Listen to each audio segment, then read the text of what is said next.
듣는 순간 미친놈인가? 미국과 좀 여러 가지 얘기를 하면서 우리도 핵무장을 한번 진지하게 검토를 해보는 것이 어떨까. 이건 뭐 예, 입만 터는 보수들이 저런 얘기를 해요. 우리가 핵무장에 왜 그래? 보석을 신청하는 이유가 주 사회 재판에 나가야 되니 준비를 잘하기 위해서 보석을 해달라고 듣는 순간 죄송한데 미친놈인가? 대규모 폭동이 일어날 거예요. 만약에 윤석열이 지금 보석이 되면. 저도 나가겠습니다. 다 뛰쳐나갈 것 같아요. 그러니까. 같이 갑시다. 네. 대통령도 갈아치는데 당대표가 뭐라고 자꾸 저런 이상한 헛소리성 주장을 하는지. 조희대 대법원장이 뭔 잘못을 했는데요? 대법원장 그만둘 일이에요? 김건희 특검은 5년 내내 할 수도 있을 것 같아요. 이재명 정부 5년 내내 할 수도 있겠다. 근데 최 기자님 이건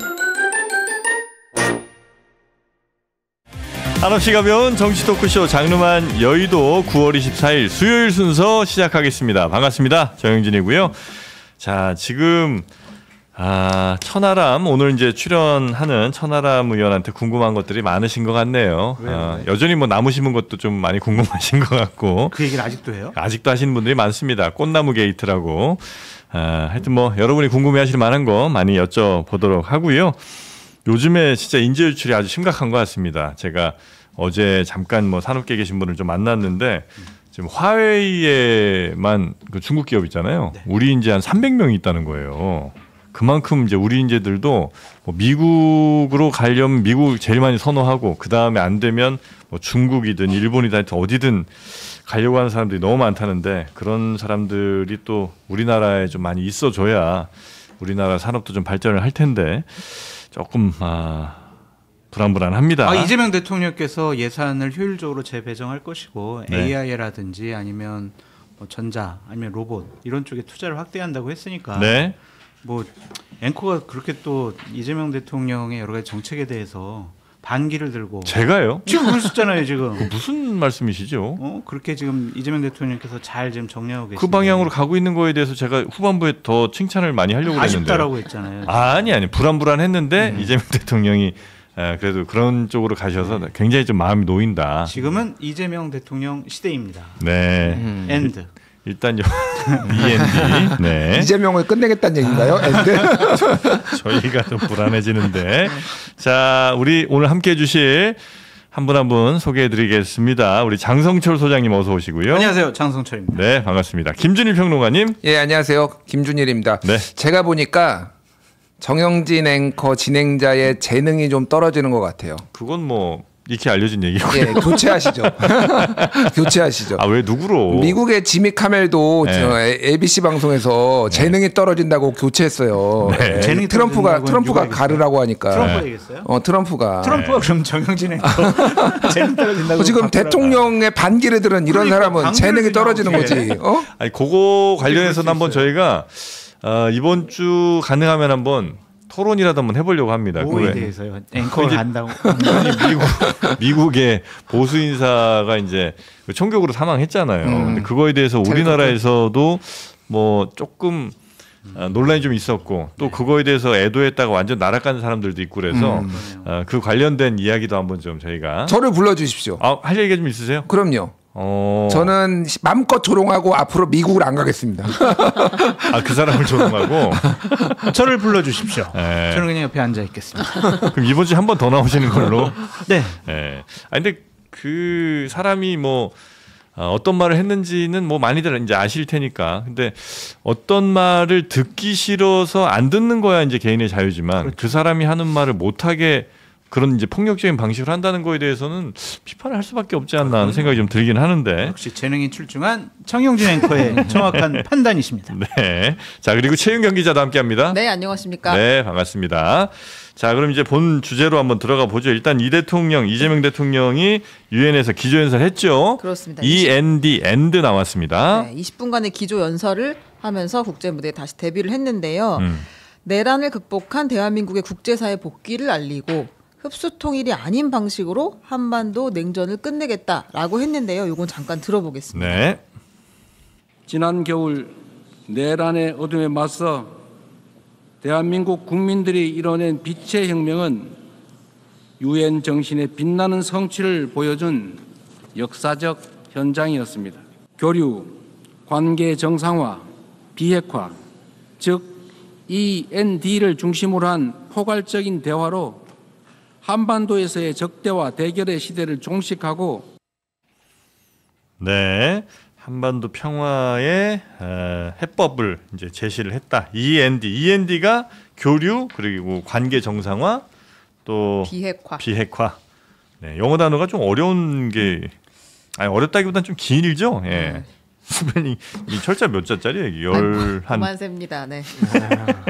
네, 이런 걸로 한반도 평화 구상을 한다는 건데 북한이 여기 좀 응할지 뭐 호응은 전혀 안 할 것 같은 분위기긴 한데 현재까지는 네, 그래서 얼마나 잘 또 실현될 수 있을지 요건 또 기대가 크시죠, 우리 장성철 소장님? 전혀 기대 안 돼요. 김정은이가 뭐 그냥 우리끼리 잘 살게 니들끼리 잘 살아라 비핵화하라는 헛소리 하지 말아라 네. 우리 핵무기 포기 안 한다 네. 선언해 버렸잖아요. 그렇죠. 그렇기 때문에 이것은 좀 이재명 대통령께서는 노력을 많이 할 것이고 남북 평화 모드를 만들어내는 것이 한반도 긴장 완화에 도움은 되겠지만 응하지 않을 것 같아요. 북한이? 김정은이. 예. 전제 조건이 우린 비핵화잖아요. 네. 안 하겠다는 데가 어떻게 하겠어요? 아니 근데 비핵화도 이제 단계별로 좀 살펴보자면 아마 이재명 대통령은 1단계는 먼저 현 상황에서 더 만들지는 말자. 일단 중지 그죠? 예, 그거 한 다음에 그게 비핵화예요? 이제 그 다음에 이제 조금씩 축소를 시키면서 이제 비핵화까지 이제 단계별로 가자는. 예, 왜냐하면 이제 처음부터 비핵화 이제 지금 있는 거 당장 없애고 얘기 시작하자 이러면 이제 안 되니까. 현 상황 일단은 유지는 하면서 그것조차도 안 받아들일 것 같은데요. 아 그래요? 그러니까 계속 만들고 그렇게 싶어요. 부정적으로만 보면 어떡합니까? 아니 김정은 얼마 전에 했던 얘기 한번 들어보세요. 예. 이거는 뭐 아무것도 안 하겠다는 거예요. 남북 때. 일단 말은 그렇게 했죠. 그러니까 저도 네. 뭐 이렇게 낙관적으로 보지는 않고요. 네. 이제 이재명 대통령이 BBC와의 인터뷰에서 했던 게 이제 선 동결 얘기를 했어요. 네, 네, 그래서 이제 핵을 동결하고 축소하고 폐기하는 비핵화까지 가는 이런 플랜을 얘기했는데 사실 이거는 새로운 얘기는 아닙니다. 그 전에 문재인 정부 때도 나왔던 얘기고 뭐 그래서 이거를 뭐 완전히 획기적인 방안이다. 그리고 북한이 호응할 것이다 보기는 어려운 부분이 있고 말씀하셨다시피 북한은 우리 헌법에 넣었어. 우리는 이거는 자위권 행사고 헌법을 위헌을 하라는 거야. 핵 비핵화를 핵을 폐기하라는 거는 네, 이 정도로 나오고 있고 미국한테도 허들을 높여놨기 때문에 쉽지 않아요. 근데 그렇다고 그러면 우리나라 대통령이 뭐 북한이 뭐 이미 핵 가진 거니까 사실상 핵 보유국으로 하죠 뭐 이렇게 할 수 그럴 수 있겠습니까? 없다. 그럴 수 없는 거예요. 네. 그러니까 이제 현실과 당위의 괴리가 있는 거고 그러다 보니까 미국 측에 좀 더 네가 당신이 피스메이커 해라 우리는 페이스메이커를 하겠다라는 걸로 어느 정도 역할을 넘겨주고 네. 사실상의 통미봉남이 지금 유지되고 있는 상황이고 뭐 이런 것들을 우리가 감안을 해야 됩니다. 그래서 좀 인내심을 가지고 지켜보자. 제가 네. 말하는 거는 쉽지 않지만은 맞습니다. 어쨌든 김정은이 얘기했잖아요. 예. 트럼프하고 좋은 추억을 가지고 있다. 이거는 어쨌든 대화를 할 여지를 남겨둔다라는 거니까 그쪽에서 뭔가 있으면 우리가 좀 더 미국 측에 우리의 입장도 얘기를 하면서 여지가 생기면 우리도 좀 더 직접 대화도 하고 이런 것들을 네. 좀 단계적으로 해야 할 필요가 있겠다. 네. 근데 저는 이제 욕 먹을 각오를 하고 좀 이미 먹고 계세요. 벌써 각오하실 필요 없고요. 그러니까 이미 먹고 계시니까. 더 먹을 각오를 하고 이제 욕 먹을 도배되는- 결심. 우리나라 핵무장도 한번 검토를 해봤으면 좋겠어요. 우리나라 핵무장. 그러니까 트럼프가 주한미군 재배치를 통해서 네. 여러 가지 주한미군의 전력을 좀 약화시키려고 한다? 아니면은 좀 다른 쪽으로 빼려고 한다? 뭐 이런 얘기들도 있고 네. 평택 기지 뭐 달라고 하면서 무리한 조건을 내걸고 있잖아요. 네. 우크라이나 전쟁을 보더라도 핵을 보유하지 않는 국가가 핵을 보유한 국가에게 침공을 당했을 때 할 수 있는 게 아무것도 없는 것 같아요. 비대칭 전력에 우리나라가 북한보다 뭐 10배 이상 더 전력이 세지만 핵무기 지금 북한이 한 50개 갖고 있다고 하는데 막상 전쟁이 일어나면 과연 우리 국민의 생명과 재산을 우리 스스로 지킬 수가 있는 것인가. ICBM 개발해가지고 북한이 미국에다가 쏘겠다라고 한다면 아무리 뭐 사전에 격추시킨다고 하더라도 네. 한 발이라도 떨어지면 어떡하겠어요. 그러면 미국이 군사개입 안 할 수도 있는 것이고 그렇다면 우리는 북한에 먹힐 수도 있는 거 아니냐 그런 생각이 좀 들어요. 그래서 여러 가지 문제에 있어서 좀 한번 미국과 우리 독자적으로는 못해요. 그건 네. 국제사회에서 고립되니까. 현실적으로 그렇죠. 네, 그러니까 예. 미국과 좀 여러 가지 얘기를 하면서 한반도 비핵화라는 허울 좋은 그 말도 안 되는 되지도 않을 그러한 정책 계속 고집하지 말고 우리도 우리도 핵무장을 한번 네. 진지하게 검토를 해보는 것이 어떨까. 이건 뭐 요 이슈로만도 사실은 이제 꽤 오랫동안 논의할 얘기긴 합니다만 뭐 쉽지는 않다는 건 북한에 뭐 이미 잘 핵이 알고 있는데 계시고. 그걸 아니, 핵을 우리가 머리에 치고 네. 어떻게 계속 불안해서 살 수가 있겠어요. 이게 이제 제 짧게 길게 네. 얘기할 건 네. 아니고 짧게 말씀드리면은 이제 입만 터는 보수들이 저런 얘기를 해요. 우리가 머리도 털어. 왜 그래? 그러니까 기본적으로 네. 우리나라가 지금 플루토늄 재처리 비율이 일본보다 매우 낮아요. 그러니까 우리나라의 핵 방사선 폐기는 이제 저기 원자력 발전소 돌린 다음에 지금 엄청 쌓여 있었거든요. 네. 지금 95% 차가지고 지금 새로 만들어야 되는데 어디다 짓지도 못하고 골칫거리예요 이거. 근데 이거를 재처리를 하면은 이 부피나 이 양을 확 줄일 수 있거든요. 그래서 또 에너지를 평화적으로 사용하고. 근데 미국이 허락을 안 해줘요. 왜 허락을 안 해주는지 아십니까? 이런 사람들 때문이에요. 핵무장하겠다 이런 얘기를 하니까 일본은 훨씬 더 그런 것들이 좀 평화적으로 이용할 수가 있거든요. 그러니까 현실적으로 가능한 얘기를 해라. 핵 있으면 솔직히 저도 좋을 것 같아요. 근데 뭐 그게 되겠냐고 그게. 되게 만드는 게 외교고. 북한처럼 고난의 행군 20년 해가지고 300만 명 굶어 죽을 각오하면은 그게 가능합니다. 제가 뭐 전제 조건 전제, 얘기했잖아요. 예, 예. 미국과 서방 사회와 충분히 얘기를 그러니까 하면서 지금은 그런 현실적인 얘기를 위협. 할 단계가 아니라는 거예요. 제가 보기에는. 알겠습니다. 한반도 평화 구상을 얘기하는데 핵무장론이 나와서 굉장히 당황했습니다. 죄송합니다. 자, 그 유엔에서는 사실 이재명 대통령도 기조연설을 했습니다만 트럼프가 네. 역시 또 주인공이었죠. 네. 근데 그냥 전화기만 할게요. 논평도 안 듣겠어요. 네. 한 1시간 떠들었습니다. 네, 혼자. 그냥 뭐 자기 자랑하고요. 뭐 내가 7개의 전쟁을 끝냈다. 이런 일 한 사람 여태까지 나밖에 없었다. 다들 내가 노벨상 받아야 한다고 말한다라고 했고요. 아니, 줘요 좀 그냥. 네. 네? 하나 저 주라고 줄까 봐요. 노벨상 저도 하나 그 생각입니다. 그냥. 그 정도 전달하겠습니다. 알겠습니다. 그 뭐 이렇게 달라고 하는 하나 줘버리지. 그러니까 그럼 이렇게까지 뭐. 노골적으로. 이제 줘버려요. 아니 말도 요거는 좀 웃겨. 논평을 좀 해야 돼. 뭘 논평을 해? 아니 또 무슨 얘기했는지 아세요? 기후 변화는 전 세계 최대 사기극이다. 맞아요. 그러니까 이 미친 얘기 좀 그만 좀 해 제발. 맨날 날만 추워지면은 트위터로 올려. 거봐 이렇게 날이 추운데 기후 온난화가 지구 온난화가 맞아? 추울 때도 있고 더울 때도 있지. 그러니까 계속 기온이 평균 기온이 올라가고 있는데 진짜 튀겨. 타이레놀 먹으면은 또 자폐아 생긴다고 해서 의학 그 연구 결과가 하고 배치되는 얘기 혼자 막 주장하고 있고 이거 음모론 진짜 큰일입니다 진짜. 나는 트럼프의 최대 거짓말이 미국이 어느 때보다 국제사회의 존경을 받고 있다. 아하. 나 진짜 미국 존경했거든요. 친미주의자였는데 와 트럼프 때문에 아주 혐오스러워요. 하여튼 미국이. 틀린 말은 진짜 많았는데 네. 그냥 그래도 하나 정도 제가 들을 말이었던 거라고 생각하는 거는 유엔이 너무 역할을 못 하고 있다는 얘기.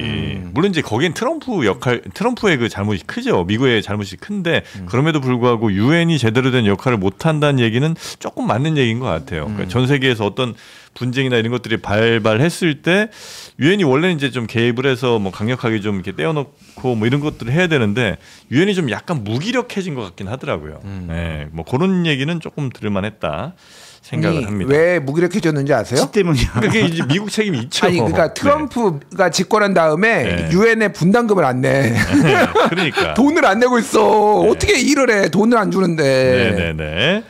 자, 하여튼 그런 유엔 연설 소식 전해드렸고요. 이제 본격적으로 우리 나라 안으로 한번 가보겠습니다. 네. 오늘 오후에 김건희 씨 법정에 선 모습을 볼 수 있게 됐군요. 네, 도이치모터스 주가 조작 혐의, 통일교 금품 수수 의혹 등으로 구속 기소가 된 김건희 씨의 첫 재판이 오늘 오후 2시에 열립니다.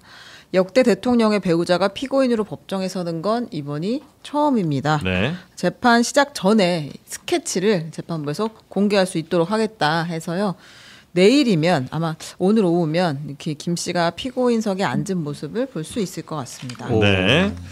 자, 그리고 김건희 특검은 또 연장을 하죠? 네, 30일 연장하기로 했는데요. 이제 네. 어떤 대목들을 수사할 것인가를 조금 더 구체화했어요. 그 중에 가장 눈에 띄는 것이 지금 그 학폭 무마 사건 있잖아요. 김승희 전 비서관. 우리 기자님들이 굉장히 분노했던. 네. 근데 이제 그 당시에 왜 이 기사를 다른 언론사에서 받아쓰지 않느냐는 것도 이제 조금 비판이 많이 있었어요. 네. 그때 MBC에서 단독 보도를 했을 때.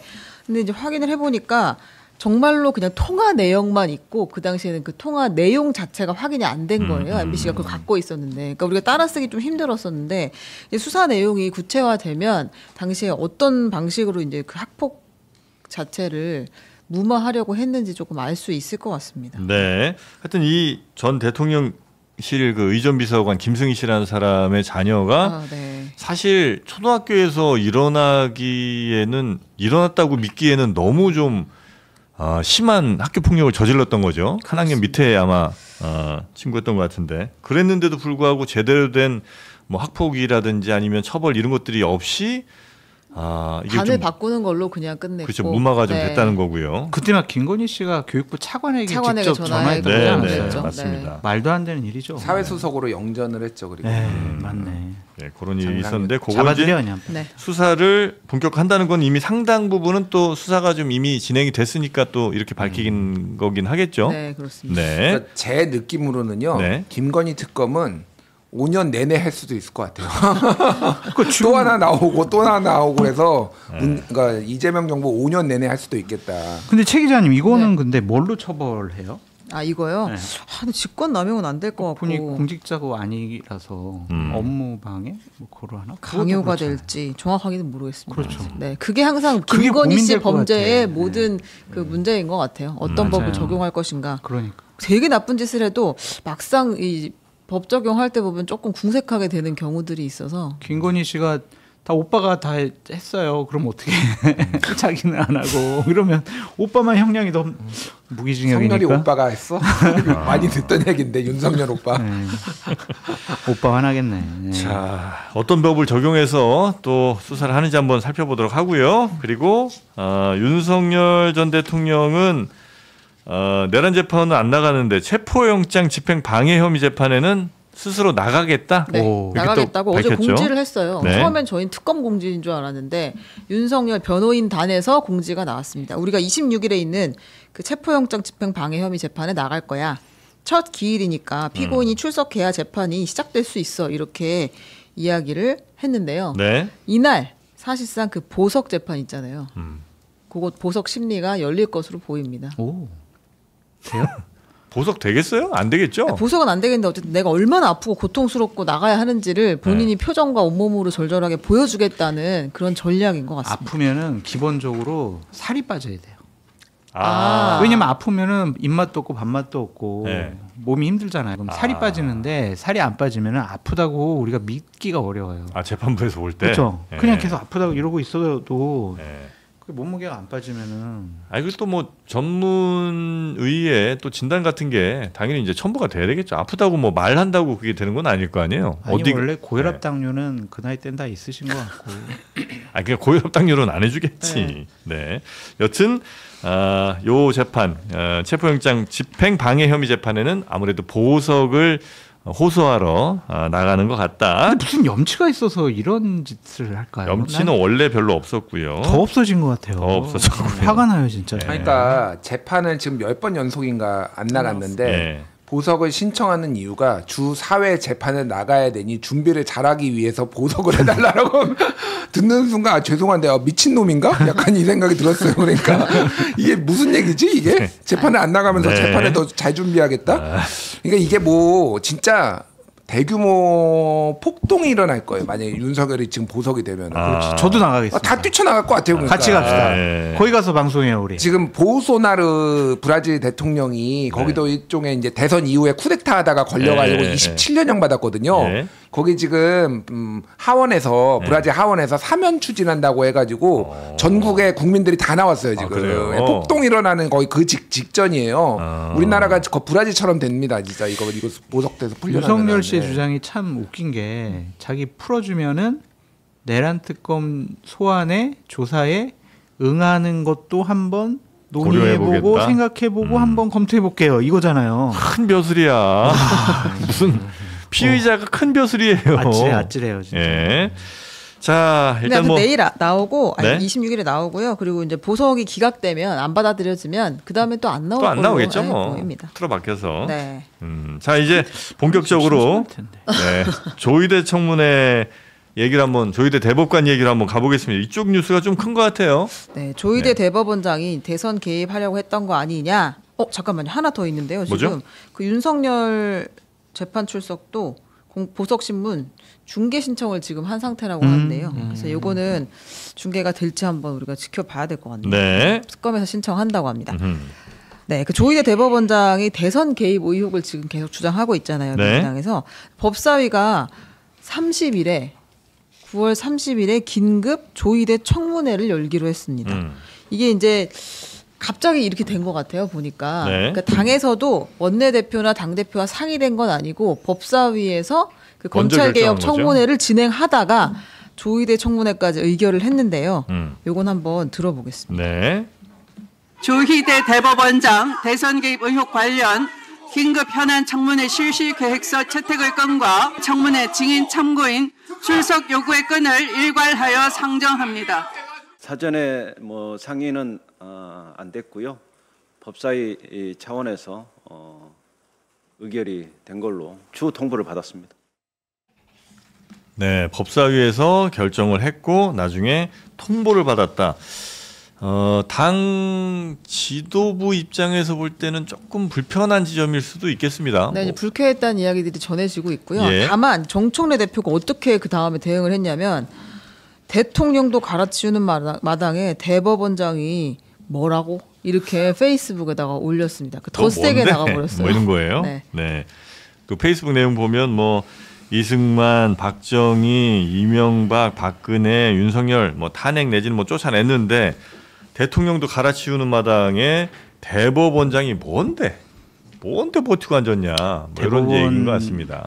그 대통령도 갈아치는데 당 대표가 뭐라고 자꾸 저런 이상한 헛소리성 주장을 하는지 정말 경멸스럽다라고 저는 말씀드리고 싶습니다. 헛소리성 주장이라는 말씀에 윤석열 왜 쫓겨났어요? 네. 헌법과 법률을 위반했잖아요. 네. 박근혜도 그래서 탄핵당한 거잖아요. 맞습니다. 이명박은 법을 위반을 해가지고 감옥 간 거잖아요. 네.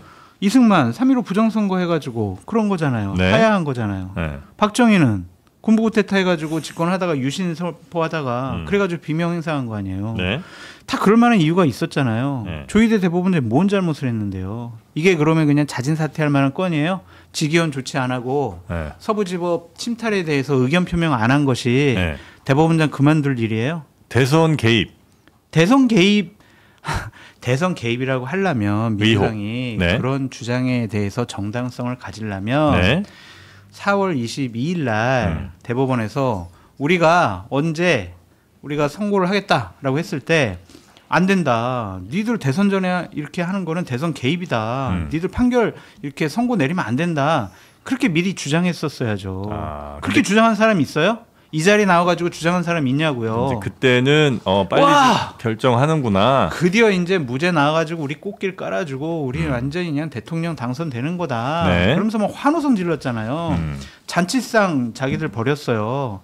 그러다가 유죄 취지 파기환송 나오니까 그때서야 이제 대선 개입이라고 손가락질해요. 이게 말이 맞아요? 대선 개입이라 하면은 그 전에 선고 날짜를 지정했을 때 안 된다라고 분명히 얘기를 했어야지. 그게 아니잖아요. 그 사실관계도 틀려요. 근데 이제 그때도 너무 이른 선고에 대해서 좀 문제가 있다고 제기한 분들은 아마 있었던 모양이에요. 있었는데 뭐 그것도 다수는 사실관계가 아니었던 틀리다니까요. 것 같고요. 네네네. 2심 선고가 나자마자 검토해가지고 뭐 이렇게 선고했다. 이런 주장하다가 그게 또 거짓말로 드러나니까 그러면 9일 만에 또 선고했다. 회부하고 나서 9일 만에 선고했다 이러는데 그렇지가 않아요. 대법원에 사건이 이송된 게 3월 28일이에요. 네. 그러면은 재판 연구관들이 다 검토를 합니다.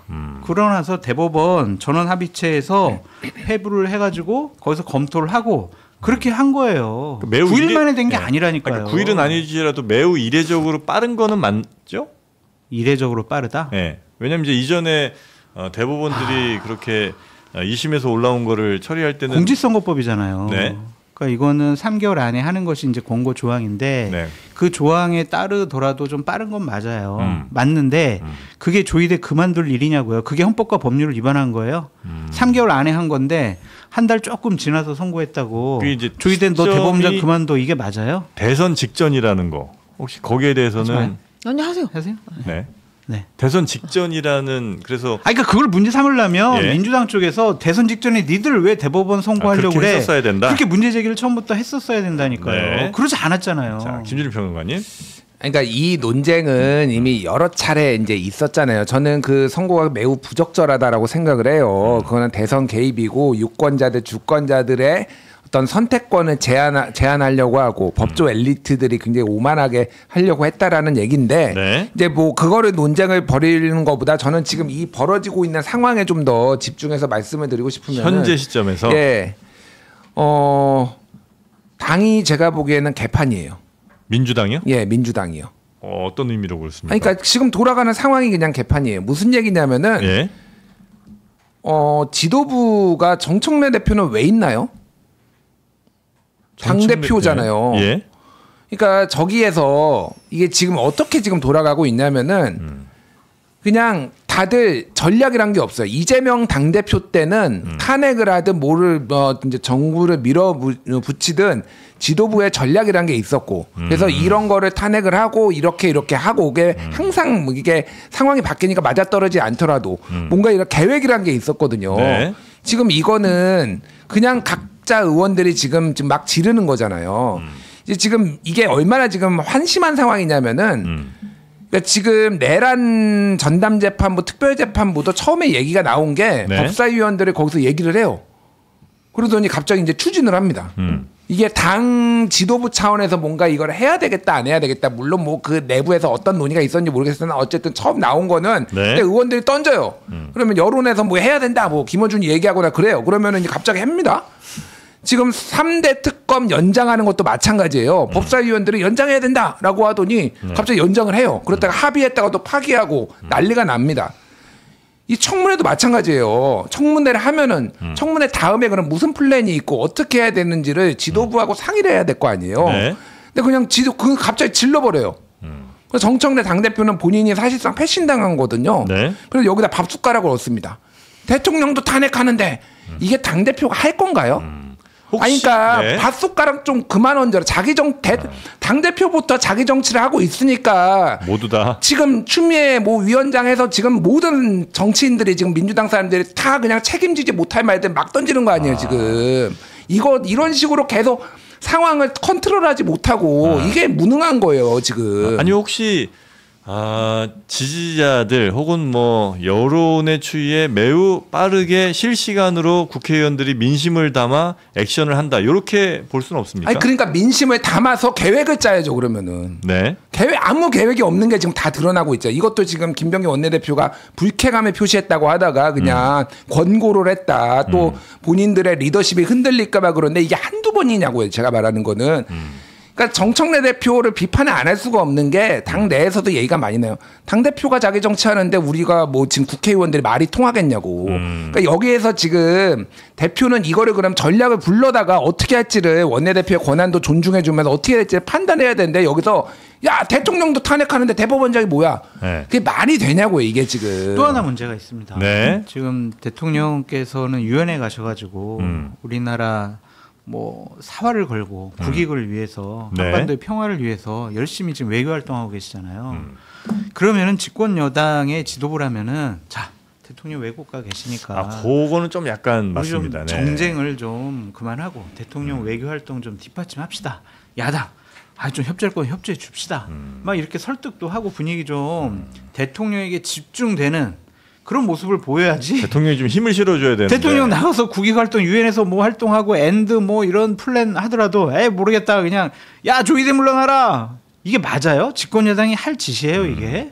물론 제가 네. 대통령실 관계자라면 네. 정말 화나겠어요. 물론 이것도 이제 좀 긍정적으로 해석을 하자면 어쨌든 민주당 당원이에요? 왜 이렇게 긍정적으로 해서 아니 방향들이 다 한쪽으로 가시니까 또 반대쪽 얘기도 좀 이 해봐야지. 아니 민심이죠. 그러니까 한쪽으로 간 게 아니라 네. 장성철 소장님이 지적한 포인트와 제 포인트는 달라요. 알겠습니다. 저는 청문회 할 수도 있다고 봐요. 뭐 예. 논란도 있지만은 그런데 예. 이게 계획돼서 예. 잘 진짜 자기네들이 원하는 방향으로 지금 가려는 거냐고요. 예. 그냥 던지고 난 다음에 수습하기 바쁜 거예요. 그럼 뭐하러 지도부가 있습니까? 저는 청문회에서도 안 된다고 생각을 뭐, 하는데요. 예. 두 분 다 하나씩 드리면 그 과거의 정치 문법이 당대표 그다음에 원내대표 이런 사람들의 결정에 의해서 의원들이 일사불란하게 잘 움직이는 게 아름다운 정당의 모습이고 별로 이상한 소리 안 나오는 그런 이제 모습이었다면 지금은 오히려 국민들의 소리를 잘 담아낸 의원들이 상향식으로 국민들의 목소리, 지지자들의 목소리를 즉각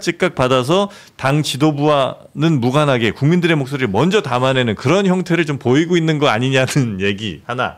또 하나는 대통령에게 집중되게 대통령의 힘을 실어줘야 되는 것은 맞으나 오히려 대통령이 지금 가장 걸림돌이 될 수 있는 혹은 리스크가 될 수 있는 재판 문제에 대해서 매우 편향되게 행동하는 걸로 보여지는 조희대 대법원장에 대해서 이번 기회에 확실하게 가르쳐줘야 된다. 혹은 이 사람 싹을 잘라내야 된다고 민주당이 혹은 뭐 당 의원들이 판단을 해서 지금 더 강력하게 오히려 대통령이 안 계실 때 당에서 그 몸빵을 해가면서 일을 처리한다. 이렇게 해석하면 어떻습니까? 그러니까 이런 거예요. 그러니까 질문이 너무 길어가지고 앞에 까먹었잖아요. 그러니까 쉽게 얘기를 하면은 예. 국회의원 한 명이 헌법기관이고 다 존중을 받아야 돼요. 그렇다고 아무 소리도 하지 마, 이견도 내지 마라고 해서 당정일치 얘기해가지고 대통령이 윤석열이 막 찍어 누르고 이러면 문제가 있잖아요. 그렇다고 모든 의원들이 내가 당원들한테 강성 당원들한테 돋보여야 되겠어. 그냥 뭔 검증이 되든 안 되든 일단 질러야 되겠어. 다 청문회도 해야 되겠어. 모르겠어. 그때 닥쳐서 뭐 생각해보지. 이게 하는 게 맞냐고. 그러니까 적절하게 그 균형점을 찾아야 되는 거예요. 열린우리당 때 2004년 때 108번내 얘기 나오고 국민의힘 봉숭아학당 얘기 나오고 이런 식으로 당해 가면 안 된다고요. 제가 보기에는 지금 거의 봉숭아학당 수준이에요. 지금 지도부가 뭐하러 있습니까? 아무런 전략도 없고 통제권도 없는데 왜 그러는 거예요? 그러면 그러니까 그냥 돋보이고 싶은 거고 뭐 여러 가지 정치적 이익 내년에 지방선거에 출마하시고 싶은 분들이 해석컨대 그분들이 지금 굉장히 발언들이 세요. 하이라이트를 장식을 합니다. 그럼 당에서 적절히 통제를 해줘야 되는데 정청래 대표가 여기에다가 쟤들도 얹었어? 나도 얹어야지 그러면서 여기에다가 페이스북에 쓰는 게 맞냐고요 이게.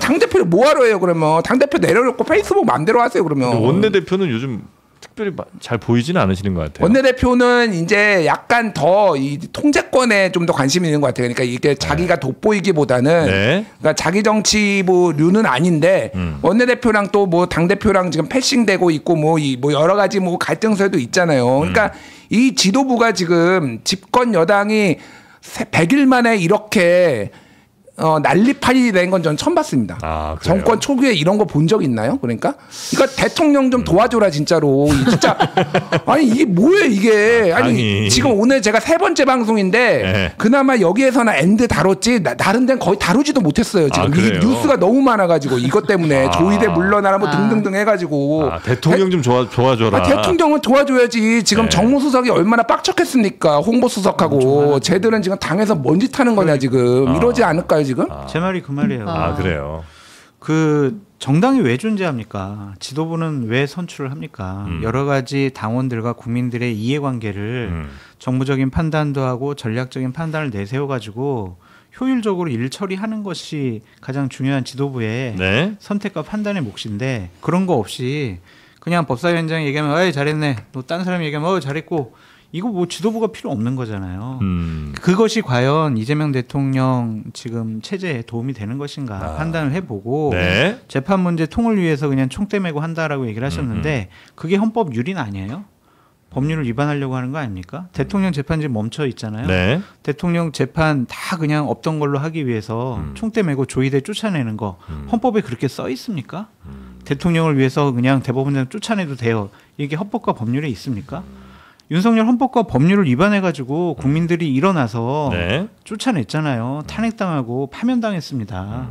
제발 이런 짓 하지 않았으면 좋겠고 조희대 쫓아내려고 하는 거는 이재명 대통령과 관련된 사건들은 재판이 중지됐지만 이재명 대통령과 관련된 다른 이제 피고인들의 재판은 계속 진행 중이잖아요. 김용 씨 같은 경우도 이제 곧 대법에서 판결이 나올 텐데 거기서 만약 유죄로 확정이 되면은 대통령에게도 상당히 법률적으로 리스크가 커지거든요.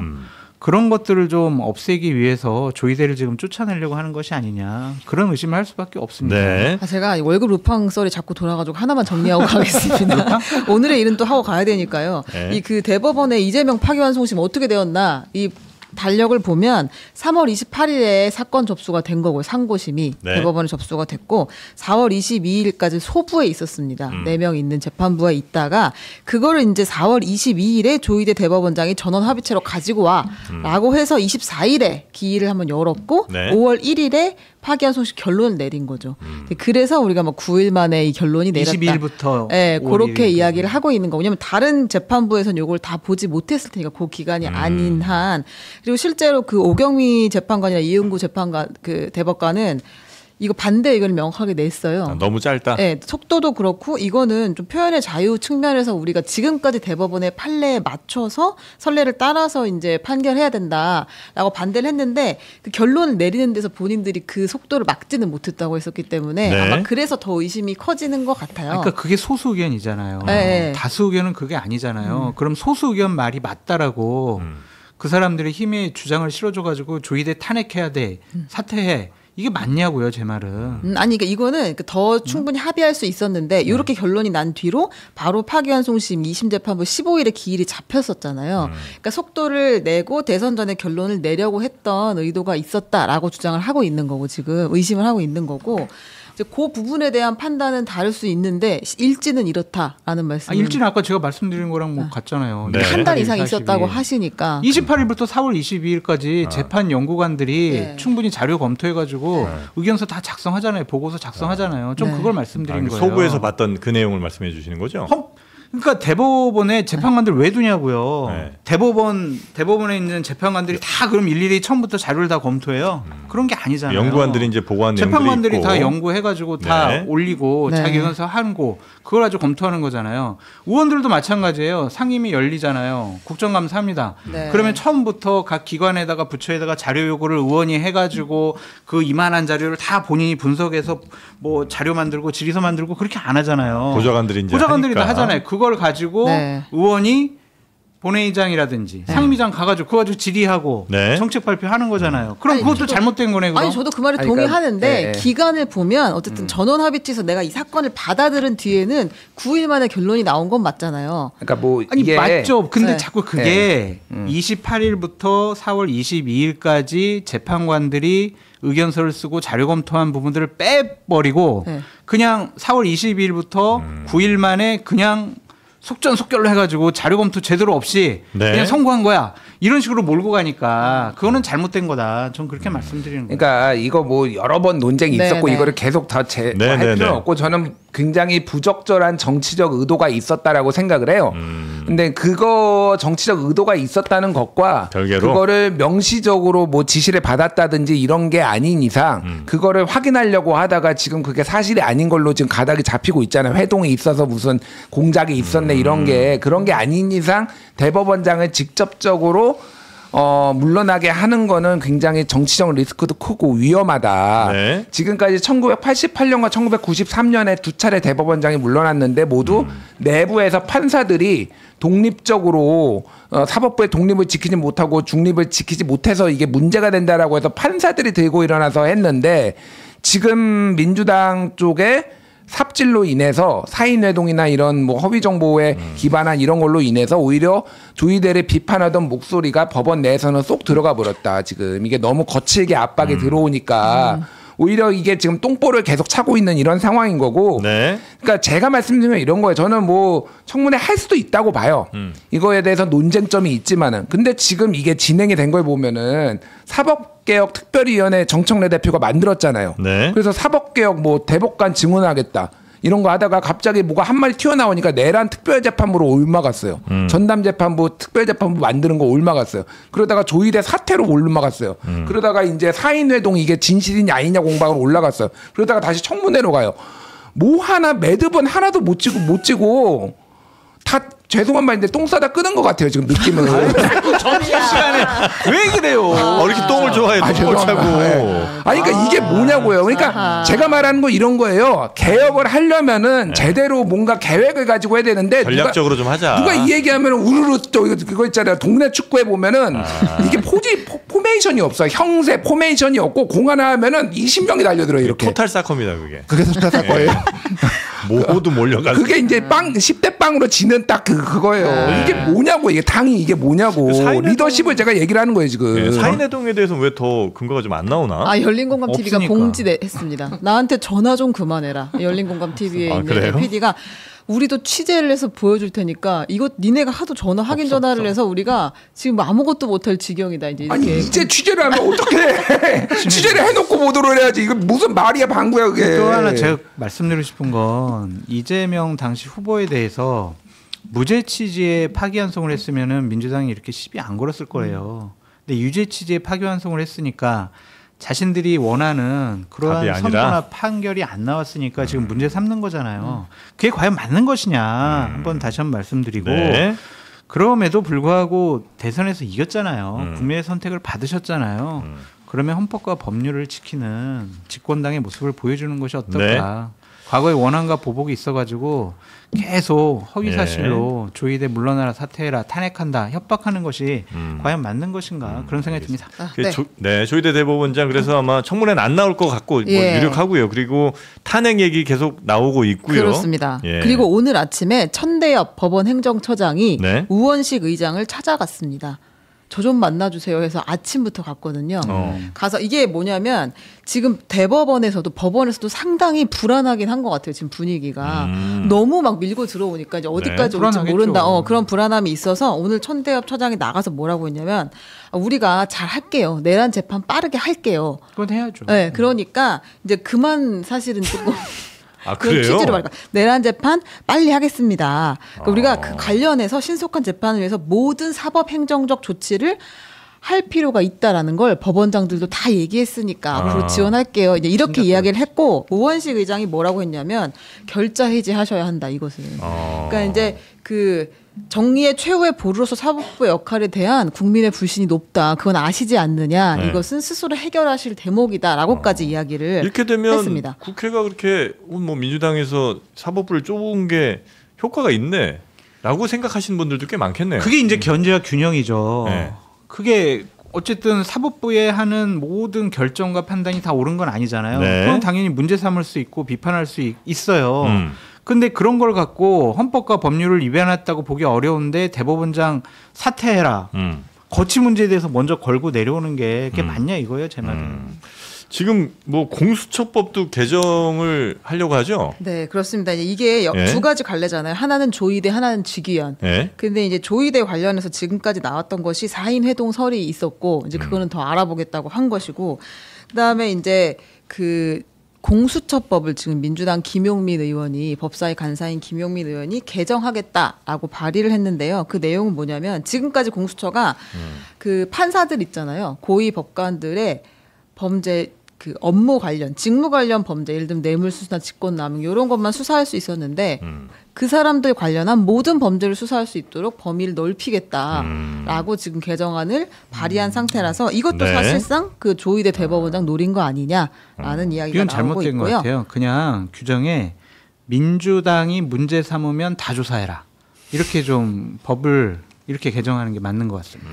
그래서 지금 그렇게 갈래가 가고 있는 상황인데 이건 좀 진행 상황 지켜봐야 될 것 같고 그리고 내란 재판부는 지금 속도 조절에 들어간 상황입니다. 이 직위원 대상으로 했던 그거는. 그러니까 저도 이거는 지금 반대하는 게 공수처법 개정이요? 공수처법 개정 반대하는 게 검찰 개혁을 하는 이유가 검찰이 수사와 기소를 다 가지고 무리하게 인지 수사하고 뭐 이렇게 한 거잖아요. 공수처도 지금 수사 기소 분리가 안 됐어요. 다 가지고 있는데 그거를 직무 관련성 없어도 할 수 있다. 그럼 이게 검찰이 되는 거잖아요. 그럼 검찰 개혁은 뭐하러 하나요? 새로운 검찰 이제 탄생. 예, 그러니까 그럼 뭐하러 나눠요? 그러니까 제 말은 네. 공수처는 믿을 수 있나? 그러니까 이렇게 막 하면 안 돼요. 그러니까 이렇게 뭐 모르겠습니다. 이게 뭐 진짜로 추진이 될지 아니면 압박용일지는 모르겠으나 네. 그러니까 개혁이라는 방향성에 맞는 것들을 해야 되는 거잖아요. 이렇게 했는데 정권 넘어가면 그럼 예를 들면 어떻게 할 건데요? 그러면 공수처를 가지고 공수처를 이제 대규모 파견시켜 가지고 이제 뭐 제2의 윤석열이 이제 공수처 가지고 민주당 다 털 거예요. 그러면은.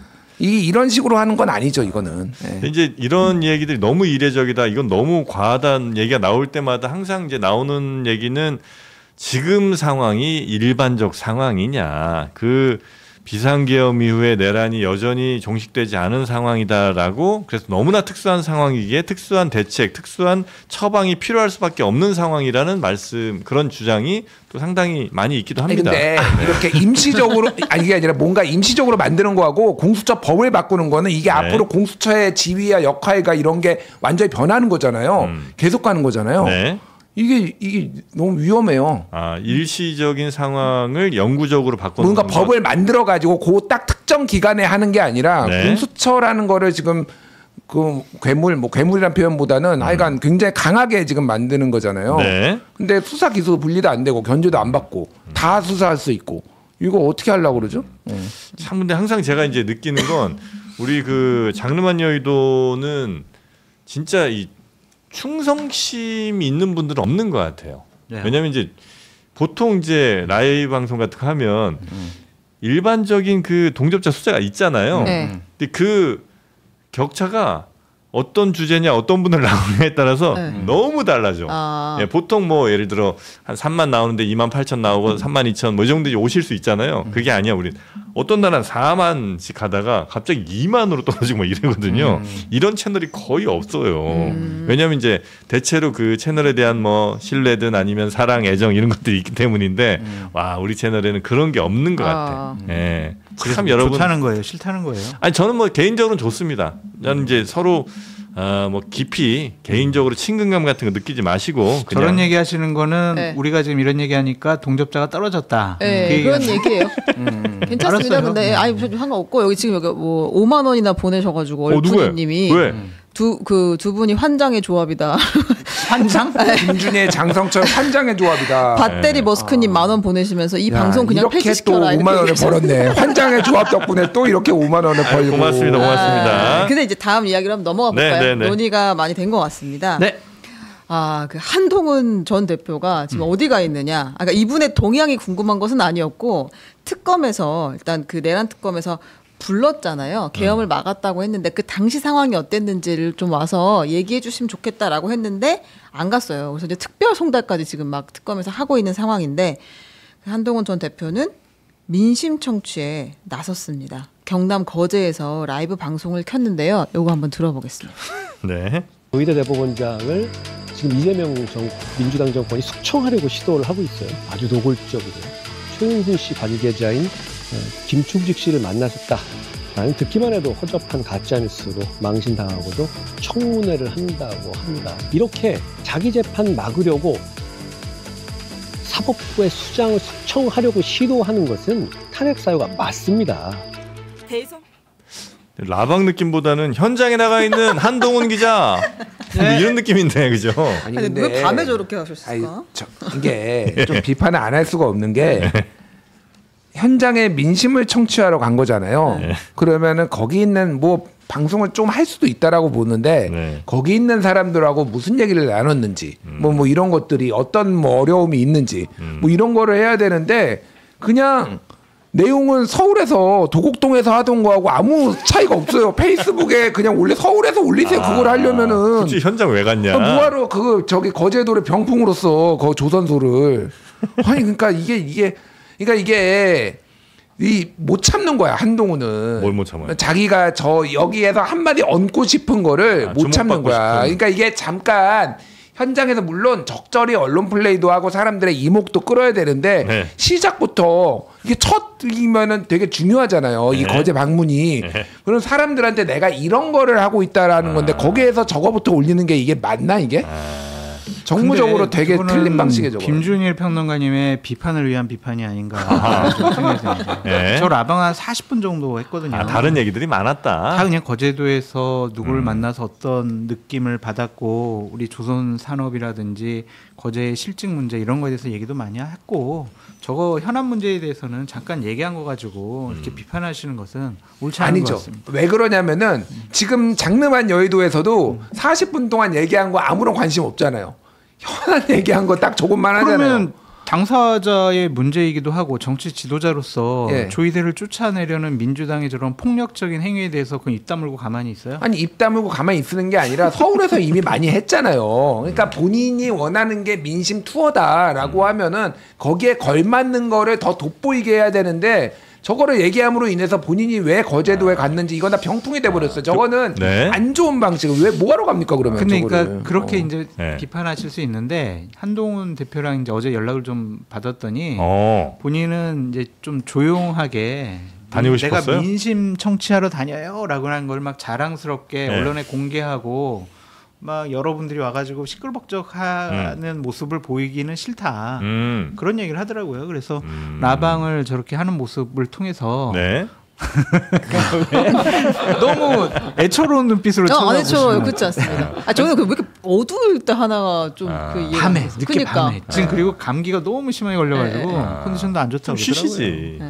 민심 청취를 정치 지도자가 아프다고 안 할 수가 있어요. 근데 우리가 비판할 필요가 별로 없는 게 네. 이미 장해찬 씨가 또 맞습니다. 예, 나타났죠. 정말 영혼의 단짝 장해찬 씨가 이렇게 말했어요. 그러니까 지금 한동훈 전 장관 집에 법원에서 또 소환장을 계속 보냈는데 나오라고. 근데 폐문 부재로 이게 이제 2번이나 송달이 안 됐다는 거예요. 네. 그래서 장해찬 씨가 이렇게 말했습니다. 법무부 장관 출신이 폐문 부재로 법원 서류를 피해 도망치는 꼴이라니. 그래서 뭐 그러거나 말거나 한동훈 씨의 정치 생명이 끝났다는 사실은 변하지 않습니다. 민심 투어는 무슨 민심 투어입니까? 도망 투어면 몰라도 이렇게 비판을 했습니다. 네. 본인의 정치 생명은 어떨까 본인부터 되돌아보고 장희찬 씨. 네, 예전에 이제 인간말종이라고 불렸었잖아요. 윤석열 정권 시절에 완장차고 출처 밝히셔야 되는 거 아니에요? 아니요, 본인이 그때 이현종 그 문화일보 논설위원이 인간말종이라고 얘기를 네. 하셔서 저런 거 전달해 드리는 거고 본인이 윤석열 정권 시절에 완장차고 네. 여기저기 폭력적인 포압적인 행동을 한 것부터 반성하고 사과부터 해야 된다. 네. 다른 사람 평가하기 전에 장해찬 좀 그만 해라. 좀 괴롭히세요. 언제 나 오랜만에 얘기했어요. 아니 맞아. 오랜만에 한 건 팩트입니다. 선거법도 2심까지 무죄 나와서 2심에서 무죄 나와서 매우 고무되어 있어요. 그래요? 학력 위조 이런 거 다 무죄 나왔다고 최근에 매우 고무돼 있습니다. 그래서 또 알려주시네요. 한동훈 담당 일진이라고. 재밌어. 네. 말싸움하는 거 보면 재밌긴 재밌어. 네. 재미있는 뉴스 하나만 더 갈까요? 우리 네. 오세훈 서울시장 예. 한강버스 관련해서 또 약간 논란이 좀 되고 있네요. 논란이 아닙니다. 지금 네. 오세훈 시장의 입장은 굉장히 잘 만들었는데 너희들 질투하니? 이제 이런 입장이에요. 내년 6월 지방선거에서 당연히 서울시장이 연임할 것으로 본인도 알고 있고 우리도 모두 알고 있는데 네. 이제 우선 서울시장이 내놓은 한강버스 이거 역점 사업입니다. 그래서 민주당에서 공세에 나서니까 도대체 이걸로 어떻게 출퇴근을 하라는 거야. 당신이나 가능하지 이제 이렇게 이야기했거든요.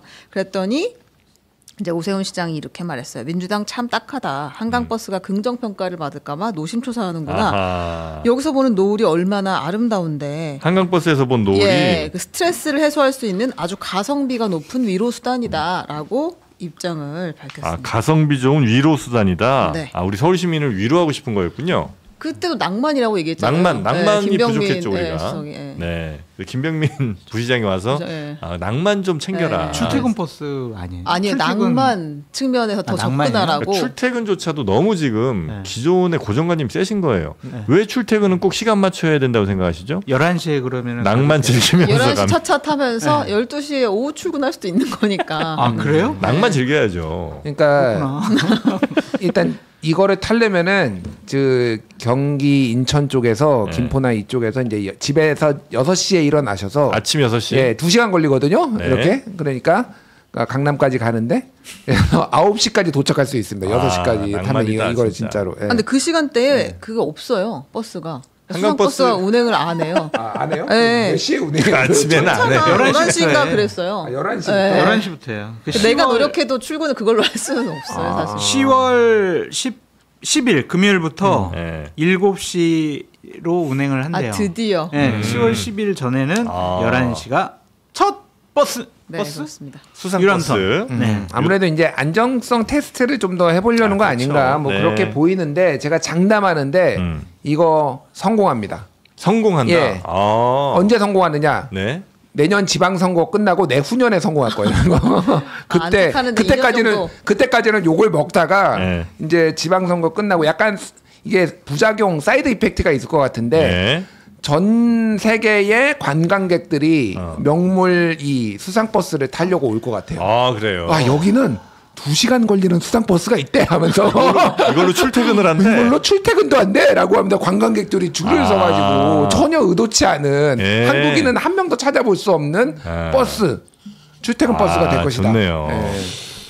지금도 유람선 있지 않아요? 아, 근데 그 유람선은 그거랑은 또 달라. 다르죠. 아, 예, 달라, 요거는 이제 달라. 출퇴근 버스니까. 11시에 출퇴근하는 버스가 어디냐고. 안 되잖아요. 11시에 제가 아무튼 11시에 출근하는 직장 아니, 근데 어디냐고. 사실 전기 자전거가 더 빠르지 않나 그 정도면? 그죠? 아, 여러분, 낭만. 네, 낭만이에요. 속도를 너무 얘기하시면. 아니 자전거도 이게 너무 메말랐어 인간이. 아니면 저 말 같은 거 놓고 뒤에 이렇게 마차 그 낭만 좀 있지 않을까? 아이, 말똥 냄새 장난 아닙니다. 낭만이죠. 뭐. 오리보다 빠르다고. 제가 오세훈 시장의 말로써 예. 정영진 앵커님에게 반박을 하겠습니다. 뭐죠? 혹시라도 긍정적인 평가가 형성될까 노심초사하는 아니에요. 정영진 앵커님의 행태를 보면 참 딱하다는 생각이 든다. 물러나라. 사퇴해라. 아니. 아니 근데 저 국민의힘에서 진짜 내년에 서울시장은 누가 나온다는 거예요? 국민의힘 서울시장. 오세훈으로 갈 수밖에 없겠죠. 아 역시 그런 거예요? 네. 네. 그러니까 뭐 나경원 의원이 서울시장 나가볼까 경기도지사 나가볼까 하는데 저는 서울이든 경기도는 못 나갈 것 같아요. 아, 나경원 의원? 네, 여론조사를 해보고 경쟁력 조사를 해보면 쉬워 보이지 않거든요. 본인이 좀 어렵게 다시 배지를 달았는데 그 배지를 다시 내어놓고. 반납하고 될 가능성이 상대적으로 적은 단체장직에 도전을 한다. 정치 생명 걸어야 돼요. 여러 가지 패스트트랙 이 재판도 받아야 되기 때문에 네. 배지를 지키려고 노력을 할 것 같다. 그런 생각이 듭니다. 네. 아 근데 얼큰이님 뭐 또? 코인이 좀 올랐나 오늘 좀 많이 쏴주시네. 또 쏘셨어요? 네. 뭐라고? 10,000원짜리 또 쏘시. 아니 뭐 내용 보지 마세요. 어차피 두 분 욕하는 아니, 거니까. 낭만에 1,000억을 태워 이렇게. 아, 예. 근데 저는 또 신기했던 대목이 그 보니까 박주민 의원이 아, 서울시장 출마 선언을 네, 한 네. 거잖아요. 네. 신문 인터뷰. 네, 그리고 오늘 보니까 또 김병주 의원은 경기지사 사실상 맞아요, 출마 선언을 맞아요, 또 맞아요. 했더라고요.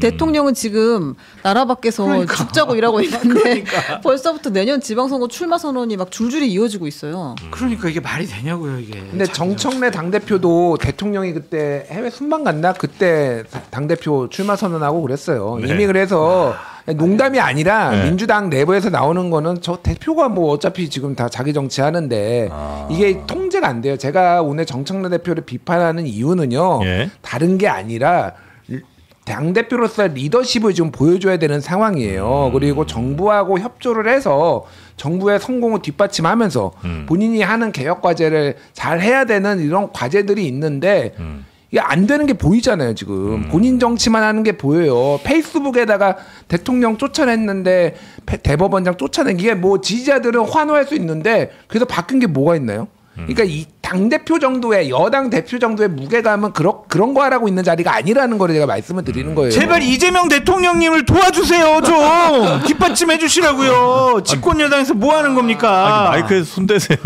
마이크 왜 자꾸 그러는? 정말 화가 나요. 아니 근데 진짜. 저도 대통령실 얘기 들어보면 되게 짜증이 많이 났어요. 많이 나요. 화가 나 있다니까. 있다니까. 아 대통령실이 거의 그러면서 분노예요. 그만 물어보라고. 그러니까 당에서 하는 거 우리 모르겠는데 우리도 그걸 원치는 않는다 이제 이런 반응이에요. 아, 근데 대통령실이 사실 뭐 그렇게 당 떠난 지가 대통령이 당 떠난 지가 얼마 안 됐잖아요. 100일인데. 그러니까 이게 지난번에 그 저기 우상호 정무수석이 한번 내려와 가지고 그때 이제 기자들한테. 강유정 대변인 거 주워 담았잖아요. 그때 네. 그때 그 이제 이게 대법원장 사퇴에 대해서 논의한 적도 없다 얘기를 하면서 더 훨씬 길게 한 얘기가 있어요. 우상호 정무수석이 이게 대통령실 관계자라고 나가기는 했지만은 고위 관계자로 뭐냐면은 당에서 일어나니 이제 대통령 용산 대통령실에 물어보지 마. 여러 기자 여러 언론 여러분들도 새로운 환경에 적응을 해야 돼요. 무슨 얘기냐면은 컨트롤이 안 돼요. 당은 자기들 마음대로 얘기하고 있는데 이거를 하나씩 우리한테 물어보면 우리가 답변하기 곤란하다. 물어보지 좀 마라. 이 우상호 정무수석이 사실상 좀 짜증 섞인 얘기로 그 얘기를 했어요. 그러니까 그게 다 보도가 나갔어요. 실제 지금 당이 컨트롤이 안 되는 뭐 컨트롤 할 생각도 없지만은 그거에 대해서 이미 용산은 지금 그러니까 이게 협조가 안 되는 것에 대해서 굉장히 좀 불쾌감이 있는 건 사실이에요. 그러니까 지금. 그러니까 원래 이제 여당과 정부면 뭐 직접 뭐 소통하지 않더라도 척하면 착 이렇게 잘 맞는 분위기가 있어야 되는 건데 그러니까 너무 윤석열처럼 다 장악해가지고 한마디의 이견도 못 나오게 하는 것도 문제지만은 지금처럼 다 자기 정치만 하는 것도 지금 이게 맞느냐 그 얘기를 하는 겁니다. 제가 이런 거 여러 가지 생각을 해보면 천하람만이 우리 대한민국 정치의 미래가 아니냐 갑자기 그런 생각이 듭니다. 이준석이 아니고 천하람이야 이제? 천하람 나온다 그래요. 잠시 후에 이제 나오긴 할 텐데 정치의 미래. 가시기 전에 할 일이 또 있습니다. 네. 와우. 아마 이 정도 감태는 처음 드셔보셨을 것 같은데요. 아유 고맙습니다. 감태라는 게 우리가 이제 고급 무슨 일식집 같은데 가면 뭐 이렇게 싸 먹으라고 주잖아요. 조선 시대에도 임금님 진상품이었습니다. 진짜요? 네, 이 감태가 왜냐면 이게 만드는 게 쉽지가 않아요. 그래서 이제 자연산 청정 태안 구운 감태입니다. 네, 이게 이제 국내산 볶은 천일염을 뿌려서 선물 세트로 제작을 했는데, 요건 이제 만들기가 어려워서 하나하나 다 수작업으로 해야 돼요. 네, 그래서 가격이 더 비싼 거고 한 봉지에 8장 들어 있고요. 4봉지가 한 세트입니다. 그래서 총 감태 32장으로 만들어진 이 구운 감태. 이게 이제 잘했네. 맛이 이게 보통 맛이 아닙니다. 예, 추석 선물로 감태면 끝이라는 거죠. 예, 괜히 뭐 예전처럼 뭐 식용유 무슨 스팸 뭐 이런 거 들고 가지 마시고 좀 있어 보이잖아요, 감태. 네, 그래서 감태를 선물로 한번 추석 선물로 고민 한번 해보시면 어떨까 싶고요. 진짜 고급스러운 맛. 진짜 맛있어. 아 그래, 나도 한번 먹어봐야 되겠네. 아 좀 나 먹을 땐 좀 얘기 좀 해줘요. 나도 한번 먹어봅시다. 어떻게 세 분들은 그렇게 먹기만 하고 홍보나 하세요. 먹는 거 우리 같다니까. 이렇게 생겼어요, 감태. 네, 저렇게 말이 안 나오네. 네, 저렇게 생겼고요. 예, 뒤에가 보이는 시스루 스타일입니다. 네, 당연하죠, 감태. 그리고 요 이제 오마카세 같은 데가 많이 드셨을 텐데 해산물과 함께 드실 때 풍미가 배가 되고 맛이 어떤지 한번 우리 장성철 소장님 말씀 좀 바다의 해주시겠습니까? 향기가 그냥 입안을 맞아요. 휘 몰면서 그냥 감태 속으로 푹 빠져드는 느낌이에요. 그냥. 예. 근데 진짜 바다에 온 것 같은 기분이네요. 감태로 온몸을 그냥 휘가 많구나. 진실성이라고는 1도 안 느껴지네 진짜. 네, 김진일 평론가님 보여주세요. 근데 감태를 제가 되게 좋아하는데요. 사실 이게 좀 비싸요, 감태가. 맞아요. 잘 못 먹는데 감태가 은은한 향이 있어요, 진짜. 은은한 향. 은은한 향. 무슨 바다를 뭐 휘감내 이런 거는 너무 과장이고 이 은은한 향이 다른 김이나 이런 거하고 맛볼 수 없는 약간 차원이 다르지. 네, 품격 있는 부드러움과 품격이 있는 약간 그 은은한 향이 있거든요. 굉장히 좋아합니다. 근데 비싸서 못 먹어서 누가 사주면 먹어요. 이게 좀 사줘라. 이게 콜레스테롤 예방과 당뇨 예방에도 아주 좋다라는 감태가 연구 결과가 있습니다. 아 그렇습니까? 네. 고맙습니다. 해조류는 근데 대부분 다 건강에 좋아요. 해조류는. 네, 여기 이제 해산물과 같이 드실 때 풍미가 배가 되고요. 그냥 흰쌀밥에 뭐 젓갈이라든지 뭐 전복장 이런 거 이제 얹어 드시면 너무 맛있죠. 아니면 이제 주먹밥처럼 싸 드셔도 괜찮고요. 9월 30일 오후 1시까지 주문하시면 추석 연휴 전에 받으실 수가 있고요. 영상 아래 더보기 링크에서 주문하시거나 전화 주문도 됩니다. 070-4866-2798로 전화 주시면 전화 주문도 가능하니까 편한 방법으로 주문하시기 바라겠습니다. 자, 우리카세 태안 구운 감태 맛있습니다. 자, 두 분은 여기서 그럼 보내드리고 다음 주에 모실까요? 감사합니다. 감사합니다. 고맙습니다. 다음 주에 뵙겠습니다. 감사합니다. 네.